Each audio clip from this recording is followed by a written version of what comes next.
My name is Steven MacMaster. I'm the producer of the Westford 2050 Summit. The Westford 2050 Summit is an event that took place on the evening of May 4th, 2019.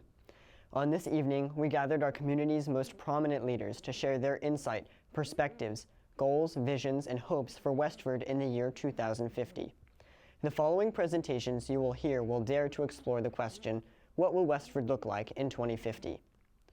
The Westford 2050 Summit is my Eagle project, and personally and on behalf of the Westford 2050 Summit team, I'd like to thank you for watching. The first speaker we will be hearing from is local politician and former state trooper Dennis Galvin. Thank you very much. Thank you very much, Steven. First of all, I'm a lead-off hitter, so I get to get all the bugs worked out for everybody else. I want to recognize Marcos Acosta for, as I was sitting here with Bill chatting, we kept listening to the repertoire, and he was going through Gershwin and everybody else. I said, boy, he's doing pretty good. So nice job. Thank you very much. I want to thank Steve MacMaster. I want to thank this excellent panel we have here. I'm honored to be with Bill and Ellen, and I want to thank all of you as well, and let's see what we can do. So the first question I think anybody would have to ask was when they looked at the program, they said, what the heck is Dennis Galvin doing on this diet here? And I would say that, folks know that I'm fairly opinionated, and that's fine, but when you're opinionated, you have some people who agree with you, and there's some people who don't agree with you. And I'm sure that among my detractors are the few that say, why is he there? He can't even see beyond the end of his nose. I just want to assure you that my myopia is probably not as bad as worse as anybody else's. It just kind of takes a different angle. And to reassure you, I have been reading the obituaries of late. I just wanted to let you know that I'm pretty well convinced that the folks who are listed there did not die in alphabetical order. Okay? So, let's begin. I'm a product of Massachusetts, so whatever you see here is what happens if you live in Massachusetts your entire life. I lived in the cities, and I lived in our towns. I grew up in Brockton, Massachusetts about 68 years ago, and I came to this fine town 41 years ago, and I've been here ever since. Now, I consider myself kind of I guess you would say, a distinctive type of blow-in, okay? And there's a few folks that are in that class, because most of the people who used to call me that are either died or gone, and their kids aren't going to say anything because I always remind them that I remember the day that they were born. So they keep them kind of quiet. I grew up in Brockton, Massachusetts, and I just want to talk about just a little bit about the past, because in order for you to understand my perspective about the future of Westford, you have to kind of understand where I've been a little bit. And it'll just take a little bit of time. I live in Brockton, and Governor Patrick once identified 11 communities as gateway communities. And they were very aptly named. You call them that because he described them as portals for people who are coming from a country of origin and into the United States. And I lived in one of those gateway cities, and I was on the last end of the portal transition. My grandparents, I come from Lithuanian, Irish ancestry. I grew up in a very ethnic Lithuanian neighborhood in Brockton. Lived with my grandparents. I am no stranger to bilingualism or biculturalism, and we've carried that tradition on in my own family today. I have a daughter-in-law from Mexico and a daughter-in-law from Haiti. So in our house, we can say hello and goodbye in a lot of different languages. I'm very familiar with the pitfalls of those types of communities and the challenges. And my transition was made possible by loving parents who gave me guidance and direction, and a good education that taught me to apply myself and to basically persevere. And the Boy Scouts of America were not a small part of it. I just want to let you know. They were an excellent organization. As a result of my childhood, I developed an interest in law enforcement. And I attended Northeastern University's College of Criminal Justice. I graduated in 1974, and I and went on with the Massachusetts State Police, and I did a 30-year career with them. And through that, I learned to value the procedural safeguards that our criminal law has. I learned to value the rule of law, and I really learned the real importance of politics and public policy. I could see it real clearly. I had a chance to serve in many different capacities. I was a patrol officer. I worked in crime scene services. I was a detective. I had a chance to lead a large, I promoted to major, I was able to lead a large segment of the state police during a very controversial time. I did the training section right after September 11th. And I like to think that my experience, I say about my experience, is I've seen the very worst that people can do to each other, and I've seen the very best that they can do with each other. Now, coming to Westford was a very simple decision. I had won the hand of a lovely lady up in Lowell, and we had been married, and I worked in Worcester County, and she worked in Lowell. And one night after supper, we said, we've got to find a place to live. So we pulled out a road map, we put it on the table, and we said, what's halfway? Lo and behold, there's Westford. Right? And it's been 41 years since that decision. We raised 4 kids here, they've all been successful. 4 grandchildren have come along, 2 of which are being raised in Westford. I have no regrets about this community. This is a great community. And now I'd like to focus on that. I have had the experience of working, being asked to talk to you about the question of where will Westford be in 2050? And as soon as I heard that question, the first thing that when I went through my mind was who's going to make the decisions that are going to shape the future that will lead to 2050? And that's what I'm going to talk to you about today a little bit. I want to talk about that. So, I have dealt with most communities east of the Connecticut River, and I can tell you that this is an outstanding place. There's no doubt about it. And it's an outstanding place for 4 specific reasons. First of all, it's a peaceable community. People here are friendly. They work with each other. They volunteer. You can leave your door unlocked still, and you might even leave your car, the keys in your car, down on one of the plazas on Route 110. And you got a 9 out of 10 chance that that car is going to be there and that your house will not be molested. That's a very rare thing in Massachusetts. Okay? Also, people volunteer. The crime is low. They work together. The second thing I think that's important is that this is a community that has really committed itself to its self-improvement. And you only have to look at the schools to see that. And my tip of the hat to Superintendent Bill Olsen for the effort, the contributions that he made establishing that. People here want excellence. They work hard at what they do. We have great schools. We have a great library. We have great cultural events. We have people, you look around, people are always trying to keep in shape. They're working out. They're trying to keep healthy. Our churches, this one in particular, is very well supported by the people in this town. So there's a drive for excellence. The third thing that I think nobody will deny is that this town has a very strong commitment to preserving its natural heritage. And I saw that right when I got here. It was one of the reasons why I loved Westford. And you can see that in the, going all the way back to the 1990s with the growth management bylaw, the purchase of East Boston camps, which was a significant investment, the battles over the asphalt plant on Route 40, and probably actually more recently would be the struggles over Drew Farms. So there's a real strong commitment to try to preserve the natural heritage here. And the last thing that I think makes this town really outstanding is a very, very strong adherence and receptivity to basic democracy. And I'm going to salute our former moderator, Ellen Harde, for that contribution. She was my professor when it came to town meeting over the last 25 years. We have people who will volunteer, civic-minded, people who will get involved, they'll deal with committees. We can talk to each other still. We can do things and work together to try to achieve a common goal. That's what makes our strengths, and we have to understand our strengths before we proceed forward. Now, we have some concerns, and I'm going to share some concerns with you. Some may agree with them, some may not, but I can only tell you what I think is the problem. The first one is that, and anybody that's been involved with our town government knows this, is that there's a growing concentration of power on Beacon Hill and one party rule. And now it's becoming one man rule with the House Speaker. The The problem for us is that his philosophy of operations is redistribution, which always leaves us on the short end of the stick. Okay?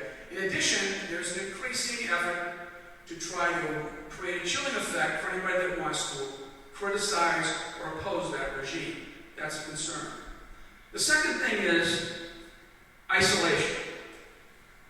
There is a tendency among all Americans today to become isolated, and a lot of it is not anybody's fault. It's just the way things have turned out. For example, this is a very mobile community compared to when I first got here. People come in, come out. There's a tendency for maybe not to get as connected as they used to be.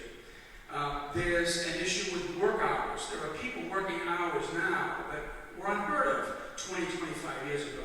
It gives them very little time to get involved with the community and to participate. Electronic media, to some extent, has contributed to this too, because, let me just put it this way, your media persona is nothing like the reality of who you are. You've got to find out who people are to really understand. You can read what they're saying on one thing, but when you come to see it, Jesus, don't match at all. Okay? There's the issue of traffic.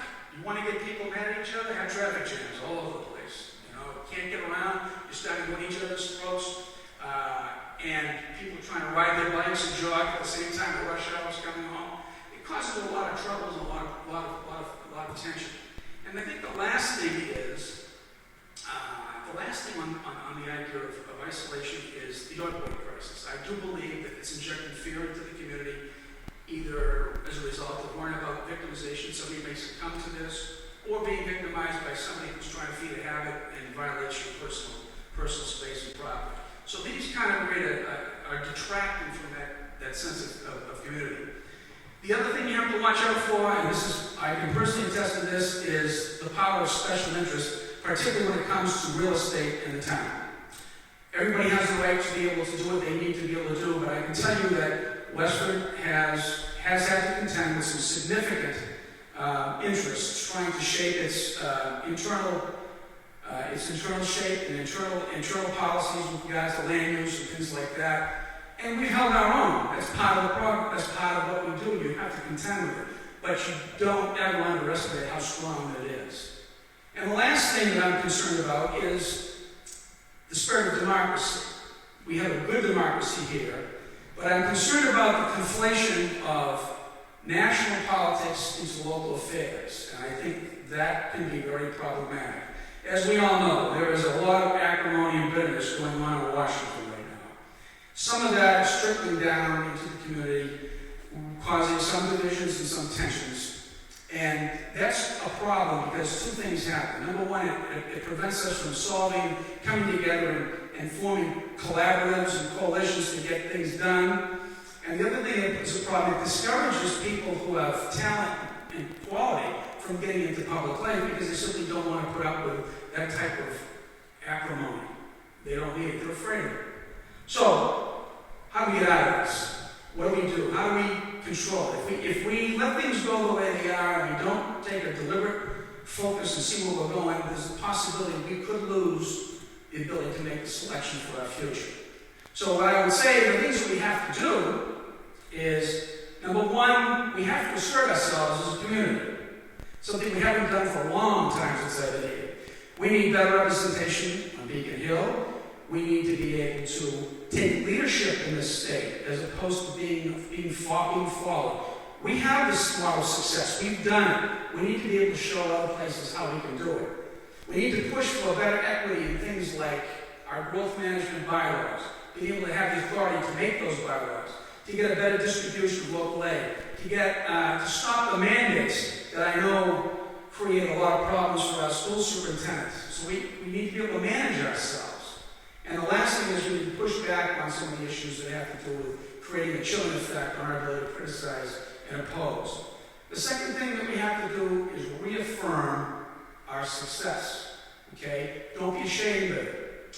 Support our schools. We have to support our libraries. We have to support our cultural elements. We have to support the idea of driving for success within reason.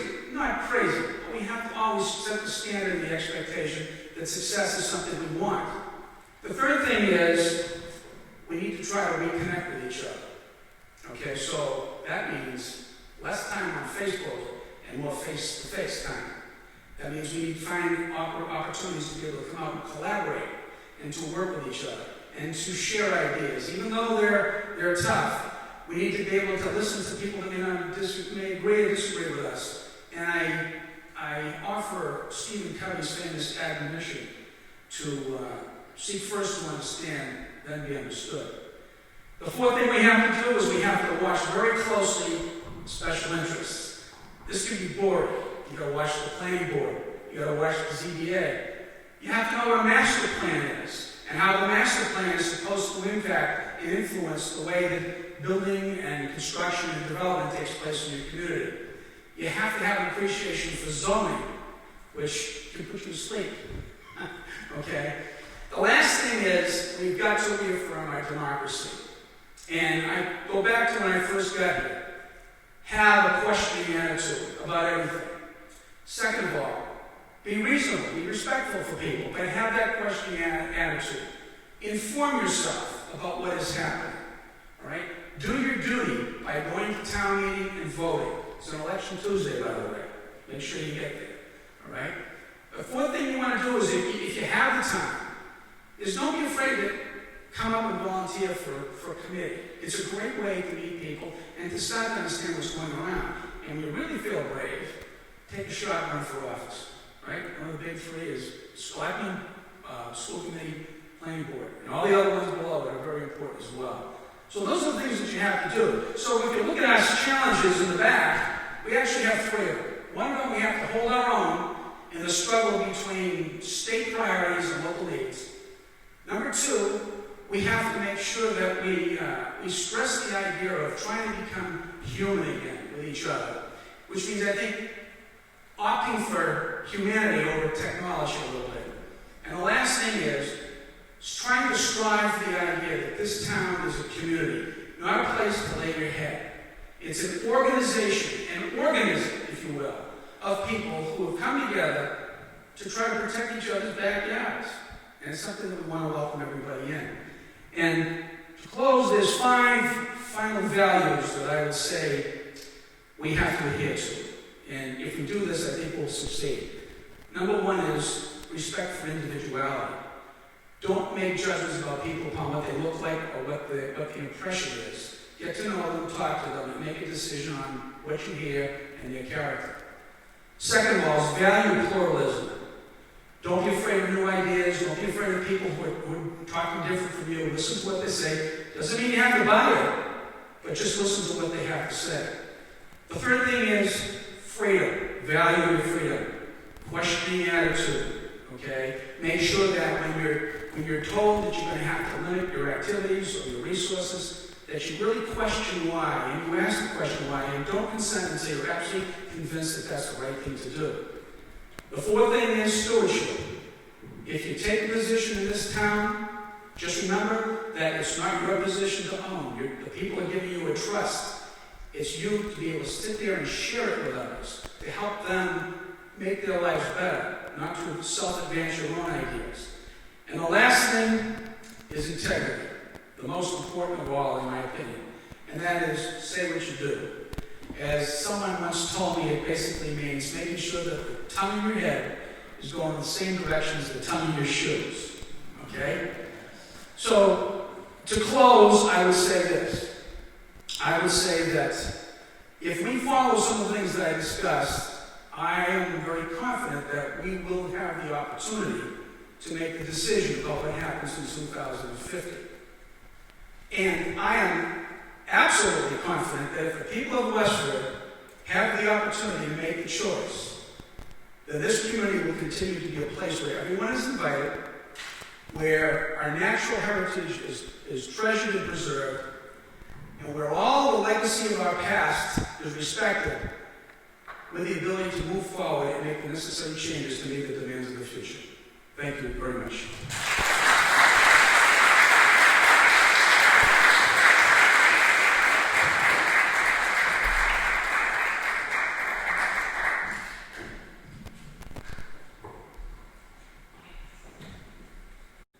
Our next speaker is Everett V. Olsen Jr. Mr. Olsen has lived in North Chelmsford his entire life, graduating from Chelmsford High in 1966, where he's an inductee to the Chelmsford High School Hall of Fame. Mr. Olsen graduated from UMass Lowell with a Bachelor of Science degree in Industrial Management/Engineering in 1970, and earned his MBA from Babson College in 1973. As an employee of Lowell Public Schools from 1970 to 1986 as a teacher, Federal Programs Administrator, and Assistant Superintendent for Finance and Administration, he was named an Honorary Citizen of Lowell in 1986 for exemplary contributions and distinguished service to the city. His employment by Westford Public Schools spans from 1986 to the present day as Business Manager, Assistant Superintendent, and his current position as Superintendent of Schools. He also works as a Revere College adjunct faculty member from 1984 to the present day, teaching undergraduate and graduate economics courses, and has taught undergraduate economics courses at Middlesex Community College since 2004. Valley Collaborative School has established the Everett V. Olsen Jr. Academic Achievement Award to be given annually to the top graduating student. The Olsens have 4 beautiful children and 8 grandchildren. Please welcome Superintendent of Schools, Bill Olsen.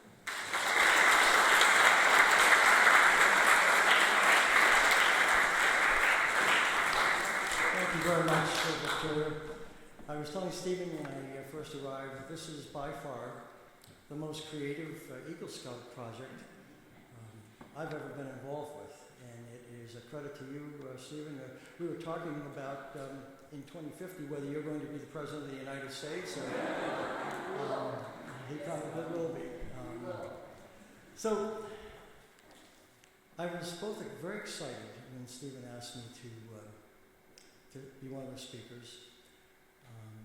It also was very sobering because I realized that if this goes into a time capsule and when it's viewed, I'll be in a different place. And unfortunately, although longevity is in my family with my parents, I don't think I'm going to make it to 102. So I'm hoping that, hoping my children, who will be senior citizens at that time, some of them, grandchildren are great. If we have any great-grandchildren, we'll have an opportunity to view it and say, look at how young Grampy looked at that point in time. Well, we know that the only thing constant is change in life. And I sat down to try and think of what the Westford Public Schools would look like in the year 2050. What education in general would look like pre-K through 12 in 2050. It's challenging because the only thing certain is the uncertainty in terms of whether it's going to be fact or fiction in 2050.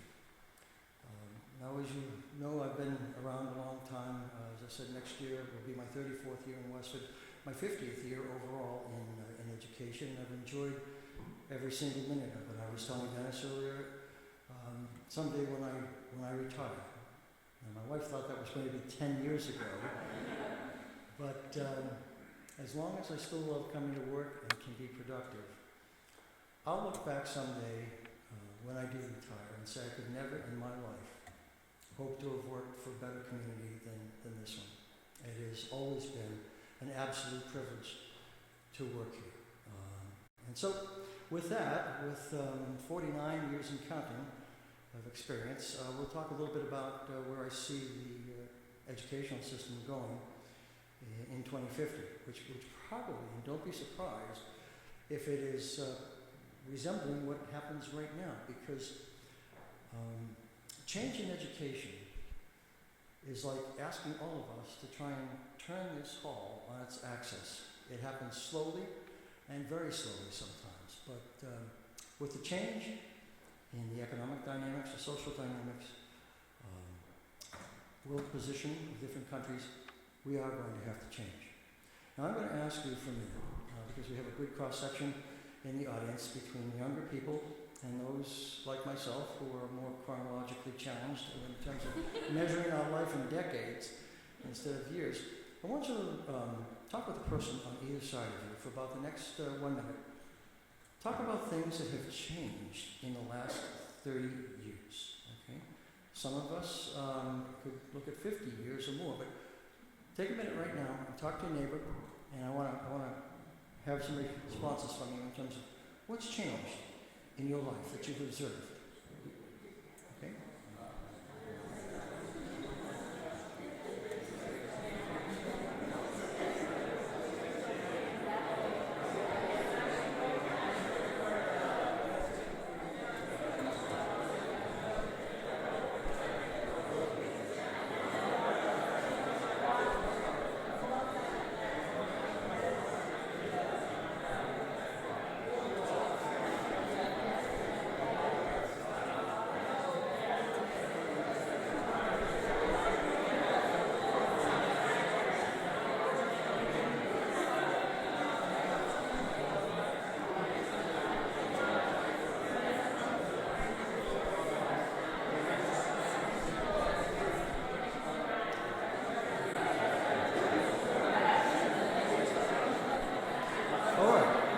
Let's take a minute. Now that I've created a riot, just listening as well as I could, it sounds like I'd rather listen to you than have you listen to me. So what's changed? Tell me what's changed. The way we communicate. The way we communicate. Tell me a little bit more about that. Overnight, communication stopped being written on paper. Came digital. Interesting. That's an interesting point because every so often I convene a meeting with about 25 to 30 business executives, about every 3 to 4 years, to talk about the skills that our students might need to have to be viable employees in the future. A manager from IBM about 5 years ago happened to mention to me when I asked him, what are the skills that are going to be required at IBM? He said, I bet you think I'm going to mention STEM, science, technology, engineering, and mathematics. And I said, well, I would think so. He said, no. He said, the biggest need in our industry is stronger verbal and written communication skills. Extraordinarily important and caught me by surprise. But not only honing verbal and written communication skills, but how many of us have kids who, instead of talking with each other, something you mentioned, Dennis, instead of talking with each other, sitting right next to each other are texting? Right? That's where one of the issues I'm going to talk about in terms of the virtualness of life right now, and the loss of, as you mentioned, Dennis, connecting, because it is all about connecting. Well, George, what did you come up with? Well, we came up with the internet and the impact that it has on how we learn, what we do in schools. But I also agree with you with the kids. You put it under the table, nobody knows what you're doing. No, that's right. That's right. The internet. Well, what has that brought about? It's been one of the greatest inventions. It's been one of the worst inventions. You know, my mother passed away at 97 in December, and we were cleaning out her house, and I happened to come across some old encyclopedias, a full set that they had. That's where we, of my vintage, the baby boom generation, acquired the knowledge and information. Now it's instantaneous. It's worldwide. But it has brought about a certain degree of individualism, but in impersonal nature in life, which is quite concerning. So what else? What did you mention was changing? I'm going to talk about a little bit about technology. That's exactly what we're talking about. Technology? How about yourself? Well, yeah, just what we were talking about, technology versus Dennis, you and, oh? What is it? Mobility. Mobility? Yeah. I think that when we were growing up, there was more neighborhood play. There were more mothers at home not working, and they were keeping an eye on neighborhoods and just a stickball, kickball, whatever. And now people are more isolated, as Dennis was saying, more isolated. They're not playing those team sports and figuring out who they are as a person amongst their peers. It's more organized by adults. So it's a big change. That's a great point. Yeah, that is a great point. some of my most enjoyable times in life were out playing baseball, basketball, football, hockey in the wintertime. But now it's as if life is a series of silos in communities where people are not necessarily talking with each other, sharing with each other, and connecting with each other to support each other. So that's concerning. Anything else? Anyone else have something that? Well, sure, before, with social media, like, it almost becomes a competition between people to have best life, most exciting, social media posts versus, reality of what life actually is, Yeah, sensationalism has crept into social media, hasn't it? Huh? And I know that firsthand because I have people in the community who say, "Did you see what this posting on?" And I said, "Well, I can't be bothered with it right now." Right? But you're right. It's become very impersonal. It's become very destructive sometimes, but also constructive. So we've got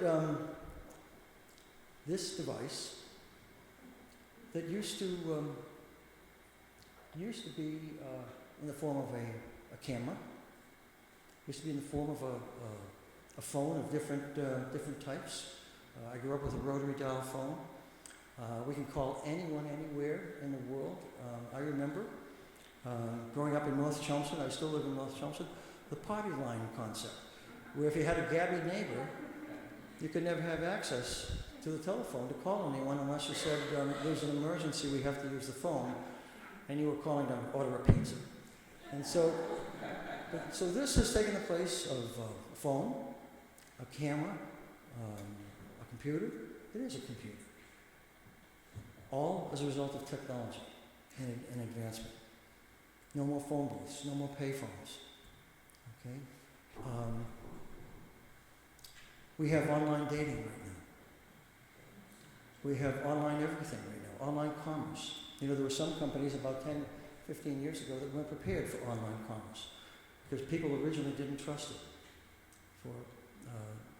They weren't able to feel the product, experience the product. They were also concerned about the security of their information, which is still a very real situation. But that has brought trillions of dollars in circulation around the world in terms of e-commerce. Virtual learning. I've been asked a number of times to teach a online economics course, whether it be undergraduate or graduate, and I won't do it, and I know I'll probably work myself out of a job, but I need to connect with students. I need to look them in the eye. I need to see if they understand what I'm saying to them and ask them questions and have them ask me questions.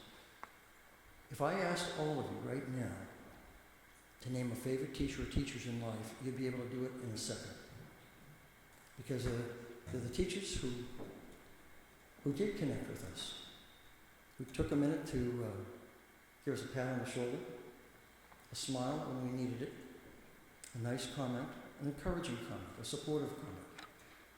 I'm not sure that same reality happens with virtual learning, and I know it doesn't.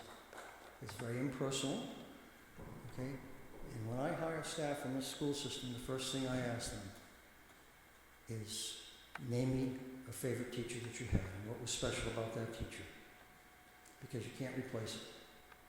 Someone inspired and motivated each and every one of us. Yes, there were some that we'd rather forget from time to time, but there were more teachers who inspired and motivated us and encouraged us than not. So we've got now self-driven cars or automatically driven cars. We have space stations, and hopefully we'll get back to space exploration because I think we need to focus more on that in education in the future also. So you know and I know that a number of things have changed in warp speed, all with the main focus being and main ingredient being technology. So what does that mean for the future for education?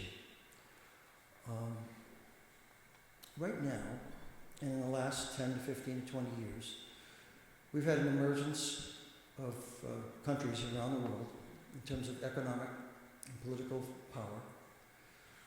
And sometimes my economics students ask me, how have these countries grown so quickly? And one of my responses is they bought knowledge from us. And they've incorporated and integrated technology that has been a much higher level of sophistication and integration than in prior years. When I was in college, a mainframe was about a quarter of the size of this room. Now that same computing power is on the head of a common pen. Okay? And so countries have emerged, educational systems have emerged around the world that our students are now competing against. And yes, I'm very pleased that our school system is ranked very highly in Massachusetts. One of the research firms ranked us third in the state and 36th in the nation, and that's fine. But are we producing students who can apply that knowledge instead of just filling out a test for state competency determination? So in the future, what I think we're going to have to focus on is, I think each school system should have a research and development department. I've thought that for many, many years.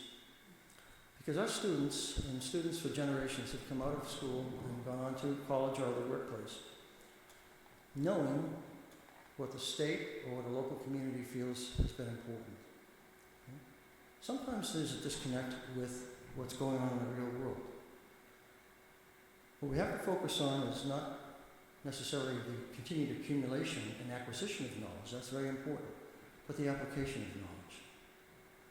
What can you do with that knowledge? In fact, Google, Amazon, and other major companies, Apple, oftentimes look at the skills that a potential employee possesses more than the degrees that they have.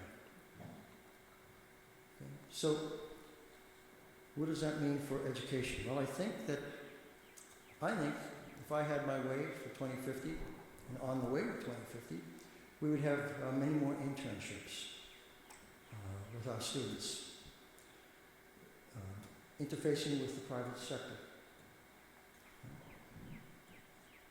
We have students who are graduating from high school and college who sometimes don't possess the significant skills that are necessary. You know, in economics, and I don't mean to turn this into an economics lesson, but there's a concept of what's known as structural unemployment.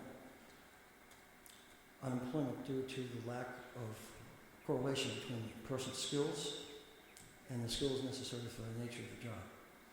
I do think that we are going to have to partner more, much more, with the corporate sector with these internships. I think that you'll find that corporations will eventually become more and more involved in producing specific learning modules with non-proprietary, non-secure information to allow students to reduce that structural gap of skills that might be required when they do, in fact, enter the world of work. See, we're dealing with two different realities here. There's education that is, yes, focusing on the cognitive and affective development of students, but then there's also the fast-paced reality of the private sector and the rest of the world that is moving in warp speed in comparison to our ability to change. And that's probably the most frustrating thing to me, and has been for years.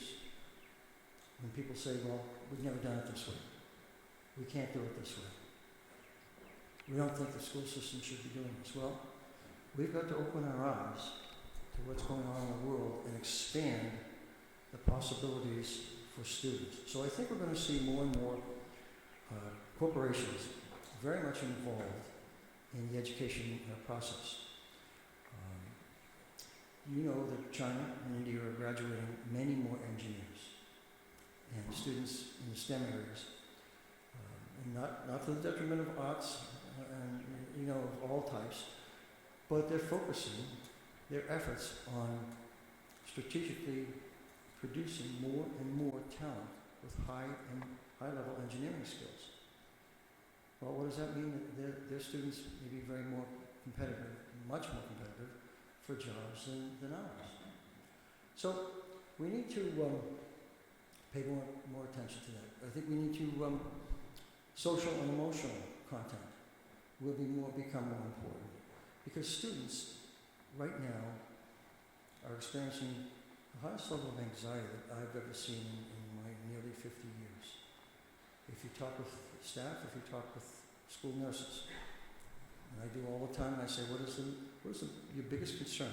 It's the anxiety that students are experiencing. So I think social emotional content will be extraordinarily important. I think the focus on environmental education also, because of consuming all of our resources at a faster rate than regenerating them, we're going to be in trouble at some point in time in terms of the availability of critical raw materials and resources for anything and everything in our life. I think we'll focus more on space, and I hope we do, because I was sad to see the space program diminished over the last 20, 30, 40 years after what I experienced in the 60s and 70s of launches, landings on the moon, etc. Because look at the products that have developed and the research that developed from the space program. Extraordinary. Has extraordinary carryover benefits. So I think that not only in our own galaxy but intergalactic space research. Those of you who saw the fascinating photos of the black hole that were assembled from various points, including Haystack here. I think that there will be more homeschooling also. I think that companies will come out, getting back to corporations, with specific learning modules of specific skills and very high level skills that students who have the ability and the interest can take advantage of. I think that there may not be any school buildings, although that's probably more 50 and 60 years away than 30 years. Because 30 years is a relatively short period of time. I think that in the field of education also, that I just lost my train of thought. that we will not only be expanding pre-K through 12 education, we'll probably be expanding higher education. We will, I believe, have year-round schools at some point in time. I believe we'll have a longer school day, although I'm concerned about that also because I think that a child needs time to enjoy life and develop in other areas than being in school all day. I've got a list here too that I sort of came up with that in terms of education, we'll focus once again on the application of knowledge. Okay? There'll be no more foreign languages taught. You know, we lost the home economics. It was so long ago I couldn't even remember the term from it. We lost home economics. Yeah, good. And I'm sure it did you well. We need to get back to that. I'll tell you one of the trends that I think we're going to realize also in the next 10 to 15 years. I think school systems, individual school systems and communities are going to have to restore vocational aspects of education. Right now, unfortunately, we have regional vocational technical high schools that are isolated. They're outstanding schools, outstanding. In fact, when I talk to parents, I always tell them, look, you have two great choices in Westford for your child. You have Westford Academy and you have Neshoba Valley Technical High School. Because the technical high schools are where the technology is being integrated into skills development. And we need to get back to that. We're losing our ability to provide tradespeople and higher level people in robotics, for example. We don't do as well in the public schools compared to the vocational technical high schools in the areas of automation and robotics. We need to focus, very importantly, on creativity and innovation, and developing those skills in children. You know, we're born with an innate curiosity and can be very creative. And school systems tend to narrow that bandwidth. You know that expression, stay within the lines. Well, that's not my forte. I want children to go beyond the lines. I don't want them to think in the box. I don't like the expression thinking out of the box because there shouldn't be a box to begin with. I want them to think as creatively and innovatively as possible. Here's the importance of that.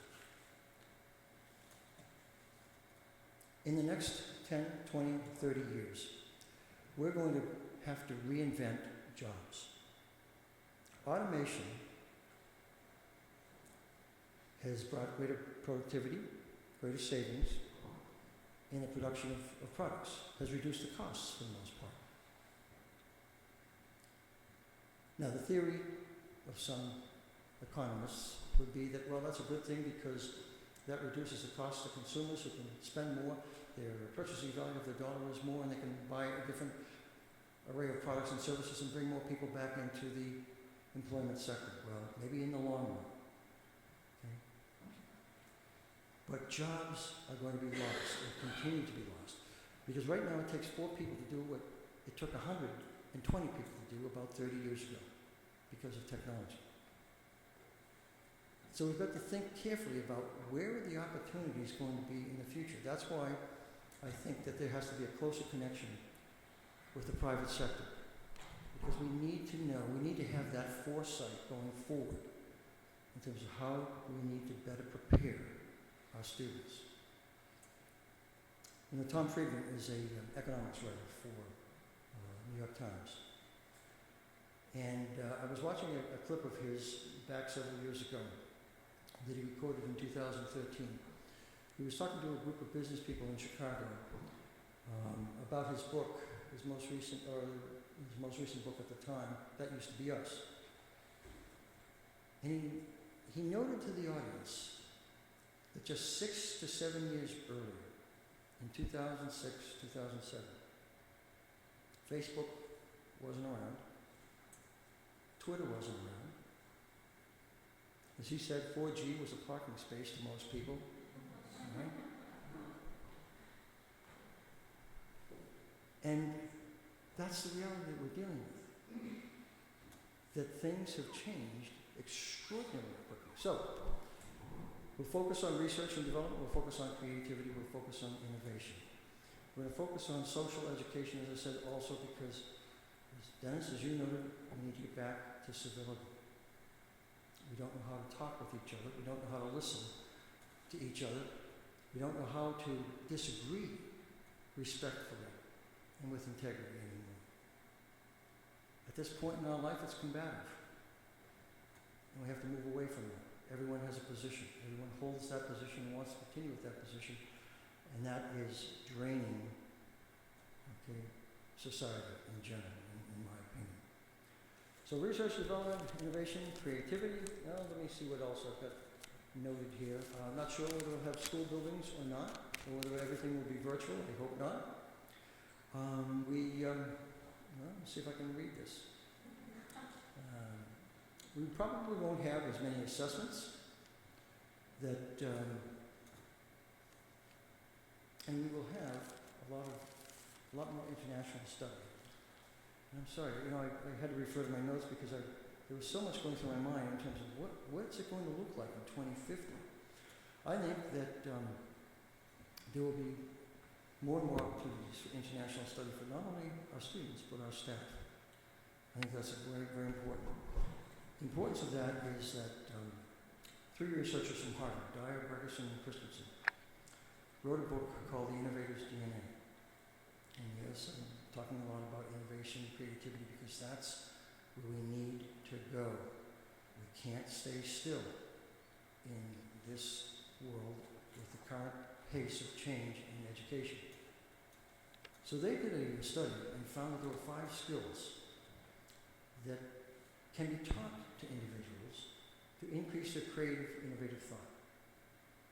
That it's not necessarily innate, and that was done through a research study of twins. That creativity can be taught to individuals, and that international travel and international experiences greatly enhance the ability of people to think more creatively and more innovatively. So I focused a lot on that, and perhaps too much for someone's liking, but this is where education needs to go in the future. We cannot continue with just rote memorization, focusing on just facts. We have to stimulate, once again, more critical thinking. We have to encourage students, like an industry, to work in teams. Okay? Not only with the synaptics approach of bringing together students with disparate backgrounds to solve problems, as they do in industry. But we also need to focus on teamwork, to give them the ability to know how to work with each other, so that they're not silos, so that they are listening to others, valuing the information. And that process of teamwork, I think you'll see continue more and more in education. It'll be project-based, different assessments, performance-based, not necessarily pen and paper, or it's now technology being used for assessments. And we will continue to develop the skills that are necessary for, not now, but 5 and 10 years down the road. 31 years, too long to accurately predict. 5 years, more realistic. 10 years is even too long. But there's where the commitment to cities, towns, to superintendents, to school committees has to be to understand what sort of the afterlife of education is with greater succinctness. Do anybody have any questions at all? Because I'm about to stop, and it was both interesting and challenging for me to think, how can we change, and what do we need to do to change to make sure that students are prepared for what they will experience after graduation from college or going right from high school into the world of work. Dennis, as you said, yes? I have a question. You mentioned integrated more international study, but can you say something about relating foreign language, or can you say? Well, I think that you'll see a phase out of foreign language because translators, that may happen in public education. What's that? A calculator? I have to tell you, this is how technology has changed things, the advancement of technology. Before I started college in undergraduate, my folks bought me a calculator that could do 4 mathematical functions: addition, subtraction, multiplication, and division. That calculator cost $80. It was a Bowmar calculator made in a corporation that used to be over here in Acton. That same calculator right now would be worthless because of the higher level functions the calculator is required to accomplish. But getting back to your question, the reason I made the comment about foreign languages is because I think everyone will be using translators so fluently and easily that there may not be that need. And I hope that's not the case, because that doesn't help people who want to move to a different country or conduct business in a different nation. But we've lost home economics. We've lost some other courses over the years. Who knows where we're going? And that's the intrigue of trying to predict the future. But Dennis, as you said, I hope we're more civil with each other in this community. I think that the key to the growth and development of Westford is the continuation of an excellent school system. And I know people come up to me and say, thank you for doing a great job, but I always say I'll take 1/600th of the credit because it's the people in the classroom every day. It's the administrators and the teachers in the local schools that really make the magic happen. I just try to steer it in the right direction. So hopefully, those of you who are around in 2050 will be able to determine whether what I said is fact or fiction. I'll have to have my children, my grandchildren, my great-grandchildren send me a letter to, I assume I'm going to heaven, I'm not quite sure yet. But anything else? Any other questions? Yes? Would you say that moving away from standardized testing is sort of beneficial for students in the future? Excuse me? Moving away from standardized testing, do you think that will be beneficial for students in the future? Yes, I do. I think some assessments certainly is necessary. Formative assessments, I think, are more important, where the teacher is assessing the student's abilities in real time instead of I think there's a certain benefit to the high-stakes testing also that takes place in Massachusetts. I think education reform in Massachusetts was instrumental in raising the bar for the quality of education across the state. I think the new teacher evaluation system that the state came up with and developed about 5 years ago is one of the most significant improvements. It's used as a tool of improvement, but it also is a quality control monitoring tool also. But I think standardized testing will have less and less of a role in public education, and performance-based assessments with specific projects, activities, problems to solve at a higher level involving others, not involving an individual, but involving work with others will be very, very important, because that's the model that students will see coming out of college. Anything else? Well, I want to thank you. I hope it wasn't too boring, because it's always difficult, as I said, to try and predict where we're going, particularly in a profession where it is extraordinarily difficult to bring change and fast-paced change, to keep up with what is going on in terms of the products, the processes, the information flow through the internet and otherwise in our society. So if you ever want to talk about it, if we have some good suggestions of where you think we should be in 2050, my door is always open, and I would love to talk with you, because I certainly don't have all the ideas. And that's what life is all about, is sharing information. So one of the things we talked about tonight, and I value the opportunity to sit down and speak with you about where you think our school system needs to go, and education in general needs to go. And thank you very much.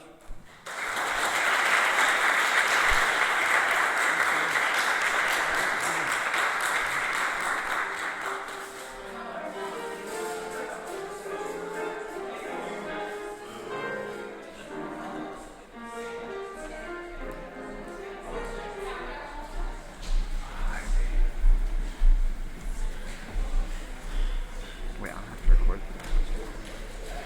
I'll have to record.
vision of the future of development in Westford in 2050, that's quite a question. That's 30-some years from now.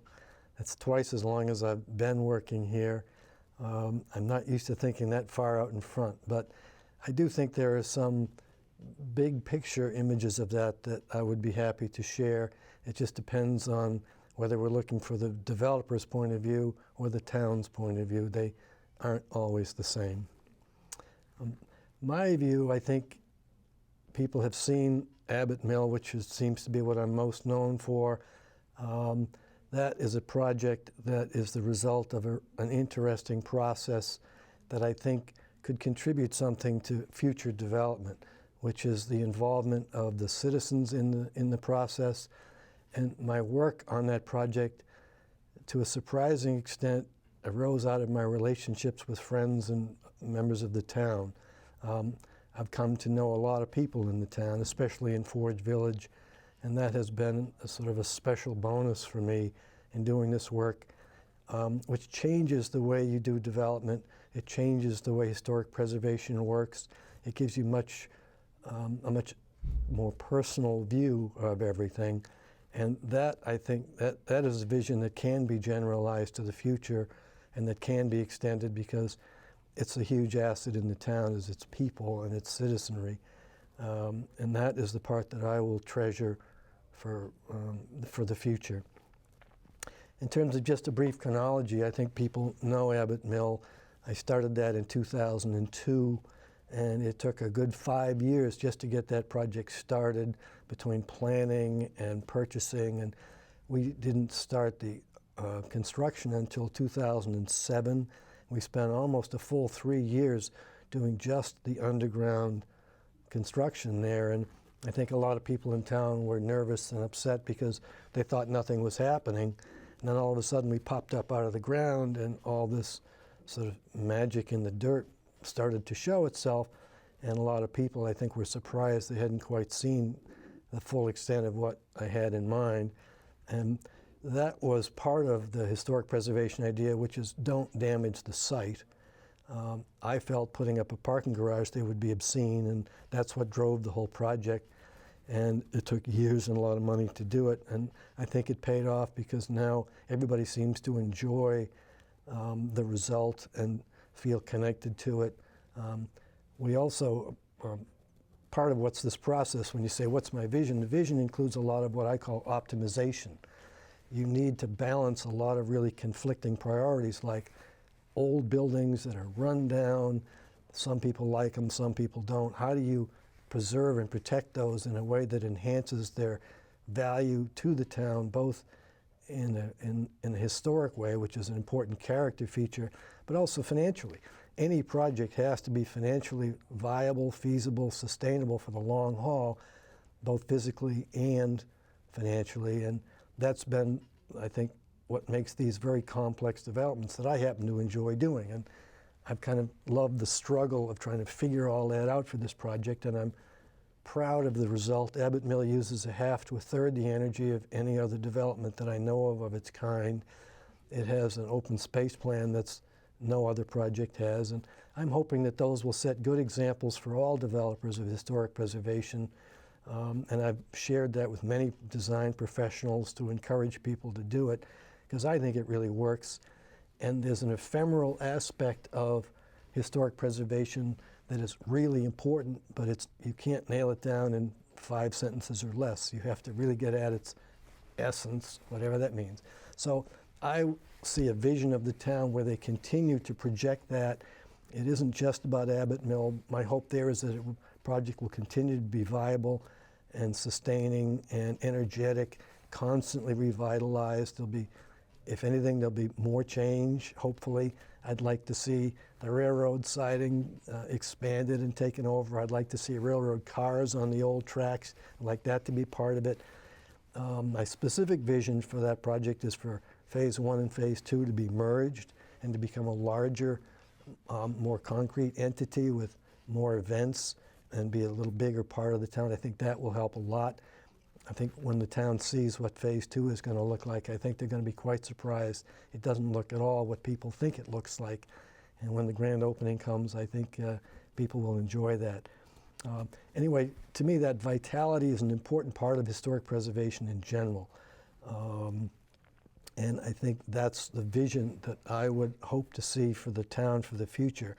For instance, in the phase 3 of Abbott Mill, which is the recent Courier buildings, the old metal ones, I like to see that as a constantly energetic sports and recreation facility for the future that continues to evolve and adapt to future tastes and future uses. I think it's such an unusual arrangement to have that combined with, a couple of dozen old mill buildings being conventionally rehabbed. I think that really helps sort of give the place a little special sauce, the magic sauce, whatever that word is. And I've enjoyed trying to pull that together. And I look forward to kind of winding down my work, because that's the future for me, is that I'm closing up shop, and I think some of my friends in town know that. We've talked about it a little bit. I will not be doing any significant future projects. But in terms of expanding on that vision, a lot of people in the town have talked to me about Graniteville and Town Farm, and they've asked me to get involved and do something with those projects. And after much study and reflection, I came to understand the vision that other citizens in the town had, and I thought they were absolutely right. I think they both could be huge assets to the town, and my vision of the town in 2050 is that both of those projects get done, that the town will find a way to find somebody who can do those projects. They could be really valuable. Graniteville alone could be $20–30 million asset, paying really considerable tax revenues to the town. Plus, it would be a fantastic visual attraction if done properly, and that's what I see, that it becomes a viable, energetic thing, not a boat anchor around the town's neck. Same thing with Town Farm. It's in a screwy location, it's an odd building, it has competing interests with the fire department, but my vision is that it continues to be an important historic feature for the town. That could be a $2 or $3 million asset for the town all by itself, and there is no conflict between preserving Town Farm and the existing fire department uses. I hope the town, my vision says that the town will sidestep that political issue and not abandon that really, I think, valuable asset, because it has enormous potential and not at the expense of the town or the adjacent operations. I think that's a myth. My last vision is that I would hope that the town would see fit to overhaul the permitting process a bit and make it more practical for developers like me to do these complicated, difficult projects that require a lot of work, and not be quite so micromanaged every detail that tends to kill the energy of a project. So that energy and that enthusiasm needs to be incorporated in that process, because that's what makes these projects, I think, come alive. I get a lot of fun out of doing this. If it was just a job, I wouldn't do it. I'd go to work for, I don't know, somebody else. So I think that is part of the vision, is expand it. I think it's an important asset base for the town. I think it gives the town strengthening of its image and its reputation in the region, and makes it attractive, makes it something worth belonging to and being a part of. And it's much like my relationship with my friends in the village. I've really enjoyed that relationship and coming to know so many people. It's become almost a little bit like family for me. And that's the vision that I would have, is that Westford continue to support that and promote it and be a source of energy, not just a series of development projects, check the box, did that one, move on. That's it. That's great. Thank you. Good evening, everyone. Our final speaker tonight will be Mrs. Ellen Harde. She has had, as she said, an eclectic education, studying at many different institutions and culminating in a degree in political science. She and her husband have lived in many different locations, including Thailand, due to his service in the Air Force. Mrs. Harde has contributed to many aspects of the Westford community since moving here in 1967. She has energetically participated in the town government, starting as the first female selectman of Westford beginning in the 1970s. She was one of the founders of the Rodenbush Community Center in 1976. She initiated the town recycling program in 1988 and held the position of town moderator for 25 years. Mrs. Harde wrote the script for the League of Women Voters History of Westford in 1979. She has studied town history extensively in her compilation of town photographs from 1899. She is the author of a children's book about Cinder the Fire Dog, and in 1995 she started the Common Restoration Project, where she coordinated with students from Westford Academy and the Neshoba Valley Technical High School to build the bandstand on the Common. She renovated the building and currently owns one of the most iconic Westford institutions today, Muffins on Main. Please welcome Mrs. Ellen Harde.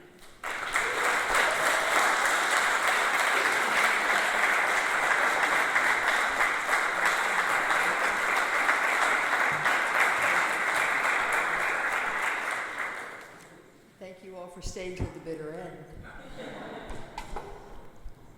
So, I was so honored to be asked by Steven to be a part of this evening because, as all have said, it's such an interesting concept. And being an historian, I have to look back before I can look forward. So I'm going to ask you to take that journey with me.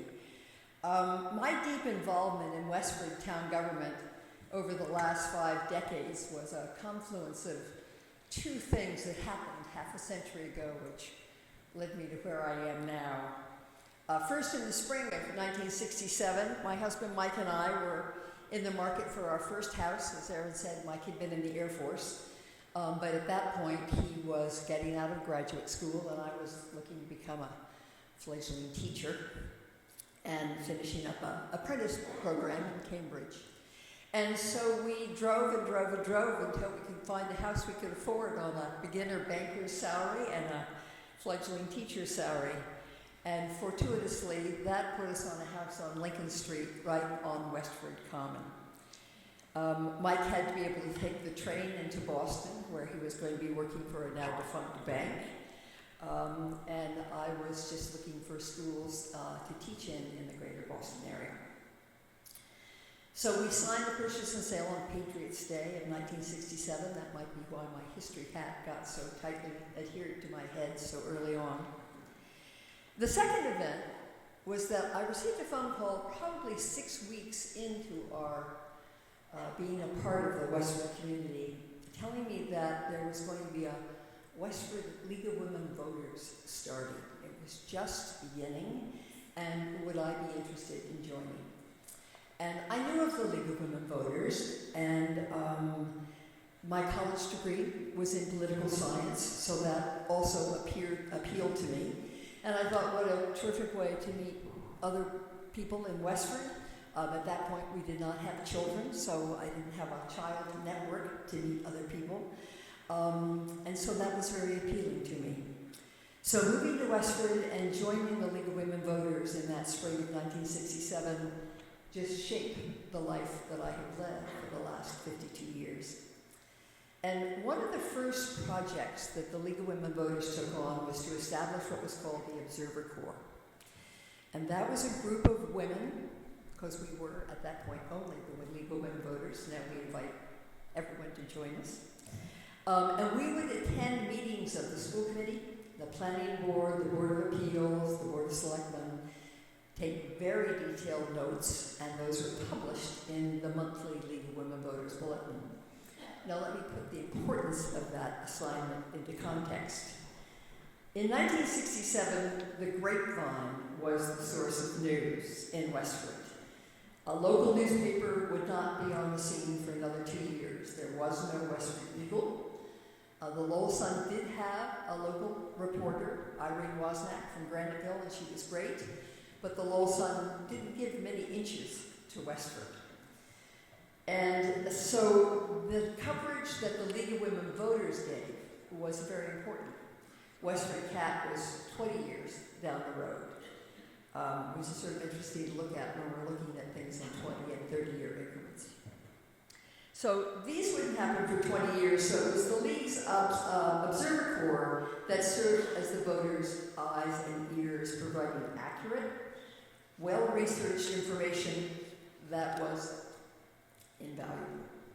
So soon I found myself as a League of Women Voters observer, to the 3 male-member Board of Selectmen.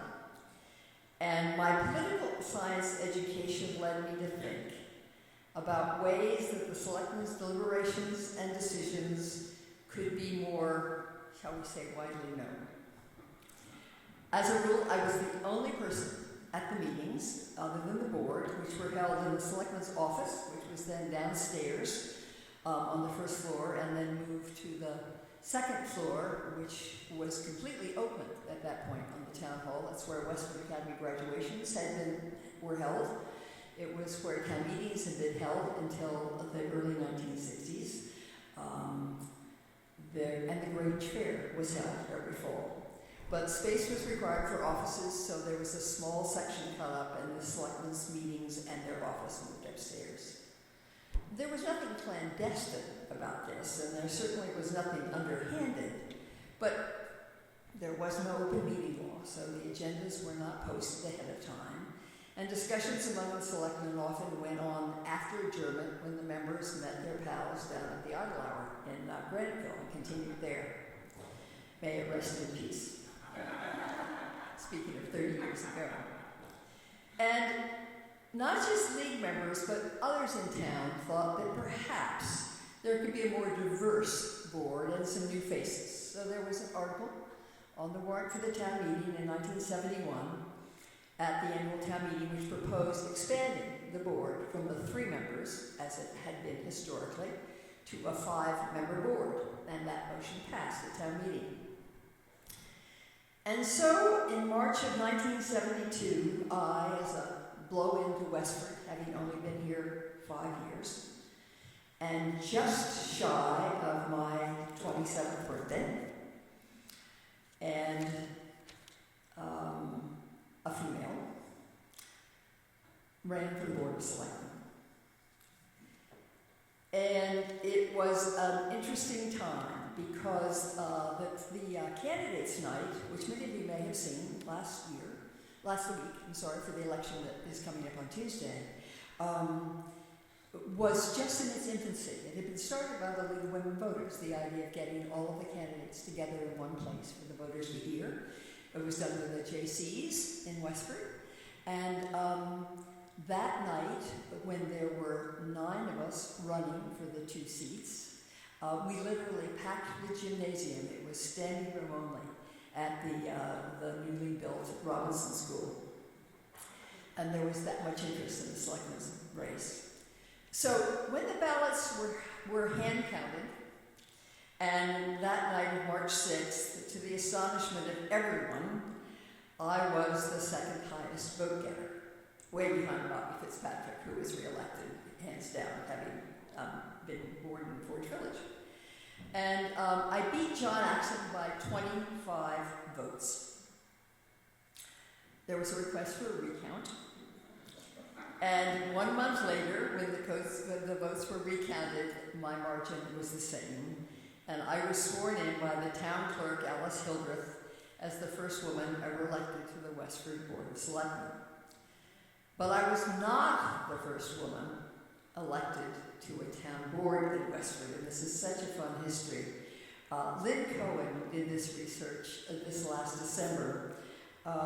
When the Massachusetts Constitution was written, you had to be a male in order to be a voter, but you didn't have to be a male to hold elected office. Unintended consequences, I'm quite sure. So the way that women in Westford got to where we were was through a little bit of an oversight. So as early as 1884, both Kate Hamlin and Nettie Stevens, who were both graduates of Westford Academy, were on the Board of Trustees of the Fletcher Library. The library itself had not been built, the building we know now, but there was a trustees and they had a room in the town hall where the library was held. Kate Hamlin went on to found a school in San Francisco called the Hamlin School. It still exists to this day. And Nettie Stevens, after teaching at her alma mater at Westford Academy, went on to be very accomplished research and scientist. So we started with la creme de la creme when we elected these women. They couldn't vote for themselves, however, they were elected by the men. So there was a statute passed that said that women could be on the school committee as early as 1868, and then in 1884 the legislature graciously allowed women to vote, but only for school committee. But before the 19th Amendment, women in Massachusetts could vote in for town office, but only for school committee. They couldn't vote for selectmen, they couldn't vote for Board of Health. So when I ran, did I run because I thought it was important for there to be a woman on the Board of Selectmen? It really never crossed my mind. I was not a trailblazer in that regard. I ran because I thought I had something to offer the town. And the question actually reminds me when Congresswoman Pat Schroeder from Colorado was considering running for the presidency in 1987. She was asked by a reporter, and she was the first woman from Colorado ever elected to Congress. People asked if she was running as a woman, and her answer always was, "What choice do I have?" And I think that's how it happened for me. I was aware that my grandmother, who'd been born in 1880, was not able to vote until she was 40, when the 19th Amendment was passed in 1920. But that, to me, seems so long ago. In 1972, I thought, well, of course she couldn't vote. She was born in 1880.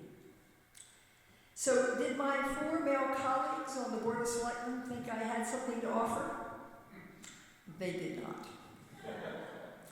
My motions did not receive a second. And at one meeting in the fall of 1973, I raised a concern about a decision the board was on the verge of making. The OPEC oil embargo had just been imposed in October. And in Massachusetts, you could only buy gas on odd number days if your license plate ended in an odd digit, and on even number days if your license plate ended in an even digit. This was enough of a crisis that the selectmen had voted not to light the Christmas tree on the common that year to save energy. And in the midst of that, we received an applicant from a resident who wanted to put an underground gas tank on his property so he could fill his car and not have to wait in line. I didn't think that was wise, and I was also bothered by the fact that the applicant was a member of the Board of Selectmen. So I raised this concern, and the board had been planning to simply rubber stamp it. And so the chairman adjourned the meeting for a recess. And the recess was held in the men's room.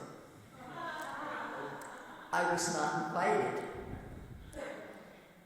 The good news was when they came back, the motion was withdrawn, and it went no further. But it was a very difficult time. So that was the bright side. That was the bright side of that moment. So was this male chauvinism in terms of the women of Westford, or at least this woman of Westford? I don't think so. I do know that they were not used to a woman being on the board, nor were they used to a 27-year-old woman, nor a 27-year-old blow-in. 1, 2, 3 strikes. So did I respond by burning my bra and rallying the sisterhood and marching on? I did not. I crumbled in failure, and I resigned 2 years into my 3-year term. In 1974, it was the same year that Richard Nixon stepped down as President of the United States. My departure was not under a cloud of wrongdoing, and my resignation made no waves and very few ripples. But I learned a huge amount in those 2 years. And my belief that town government and transparency was so confirmed. And as I look to 30 years from now to 2050, I cannot tell you how strongly I believe in that being what will make this town continue to be what it is today. The open town meeting form of government is the most powerful form of democracy. It can be boring. It's like watching sausage being made, and it can be very painful. but it is the only place in the world where you can go if you feel strongly on an issue, and you can stand at the microphone and you can express your opinion, and then you can vote, yes or no. You don't have to lobby a soul. You don't have to write your congressman. You don't have to worry about even distribution, about whether Boston will give us our fair share. It's our money, and we spend it. And I still felt that so strongly when I stepped down from the Board of Selectmen that I knew that I had to continue to be involved in what made this town run. And I did that through the League of Women Voters, by and large. We published a wonderful little book, which got a lot of press actually at the last town meeting, called The Guide to Town Meeting, which explains how town meeting works. Because you know, unless you're from New England, this is a foreign tongue. People come from other states and they don't understand how this works. So the guide explained that to them. There was now a Westford Eagle, so the League created the guide to the elections, and it was in this last Friday's Eagle telling you about the candidates that are running in this Tuesday's election, and we were very proud of that. And I also found that there were others in this town that would work their hearts out for things that they believed in, and that I was pretty good at directing people who were motivated in the same direction that I was motivated. Some people call that a pushy broad. I take that as a compliment. I worked with, for example, a subcommittee of a group I was on called the Westford Human Services Committee, and we envisioned a community center in the town. We wanted one building that would be, and this was our mantra, quote, a central location for delivery of human services. That was how we defined it. And we did that. We got the school committee to transfer the now empty Rodenbush School to us. We talked the Lowell YWCA, or Avis Cooper, talked the Lowell YWCA into opening a Westford branch in the Rodenbush building in the fall of 1973. So when that lease expired, we would be ready to open the Rodenbush Community Center in January of 1976. And we did, at no cost to the town. It was self-supporting. And with grants that we got from a group called CETA, which was the Concentrated Employment Training Act. And other projects followed. Erin mentioned many of them in her kind introduction. Another was the Westford Directory, which I had sold completely lock, stock, and barrel from the Lincoln phone book that I had grown up with, which was a fundraiser for the Decorah Museum.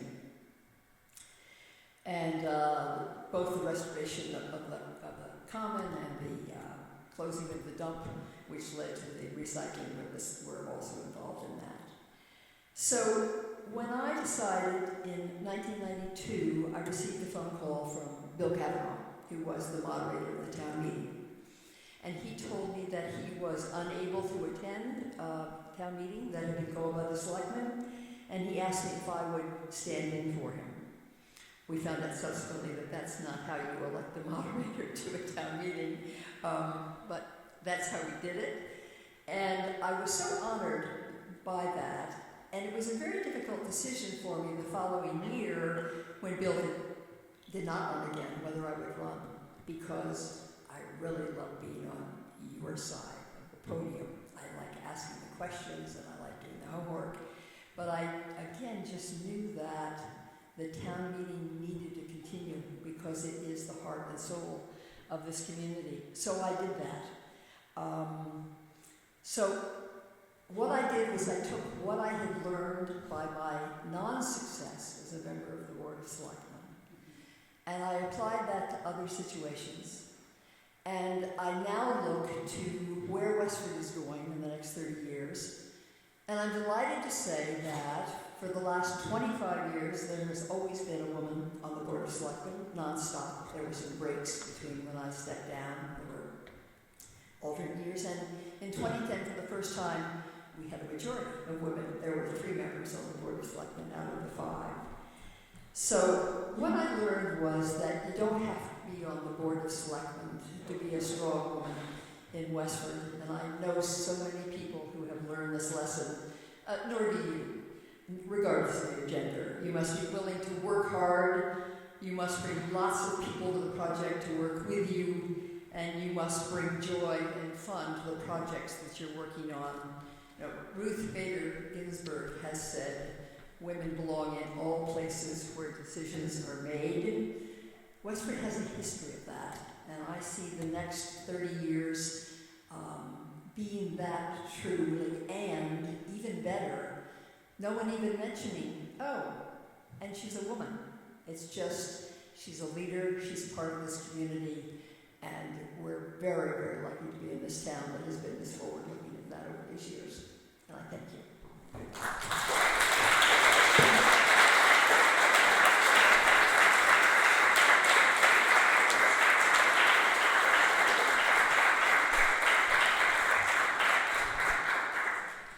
Thank you, Mrs. Harde. Mrs. Harde's presentation marks the conclusion of tonight's program.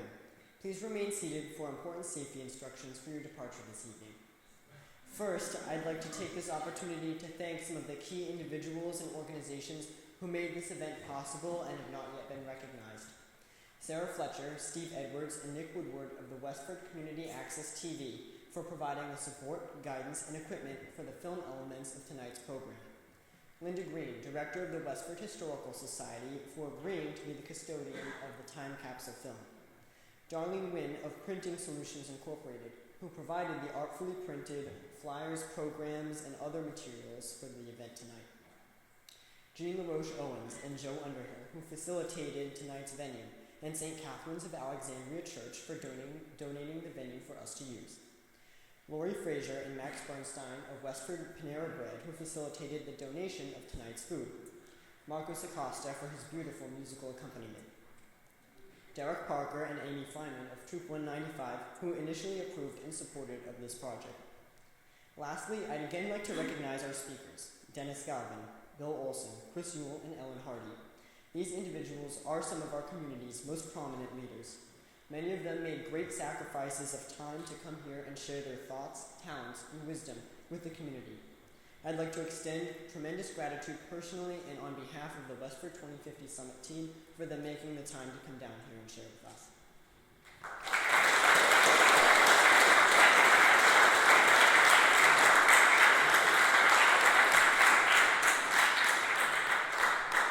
Before you leave, be sure to take the Westford 2050 Summit survey, 5 questions, at the table at the back of the parish hall.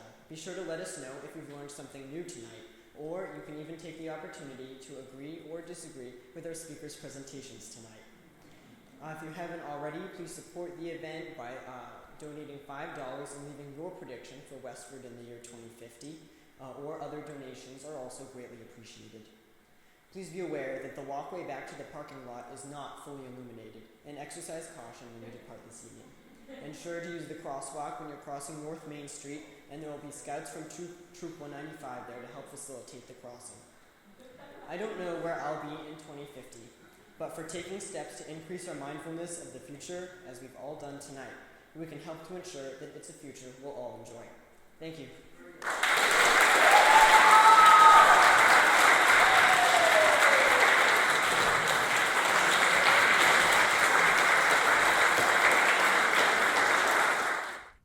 On the evening of the event, we asked our attendees, along with a small donation, to include their prediction for what Westford might look like in the year 2050. The following is what they had to say. Sarah Balian hopes there will still be foreign languages because the world is becoming more global and connected. Richard Sandberg predicts a rapid increase in communication technology, particularly in education, as he has commented on the sudden shift from analog to digital communication methods throughout his lifetime.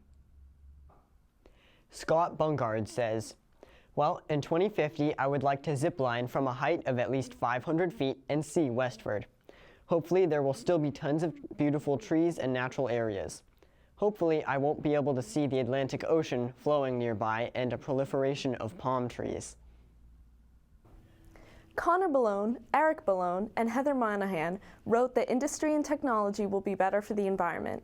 May the world of 2050 be a better one than now. Nick MacMaster said, I believe Westford will continue to hold a strong sense of community while continuing to foster the growth of industry in our community.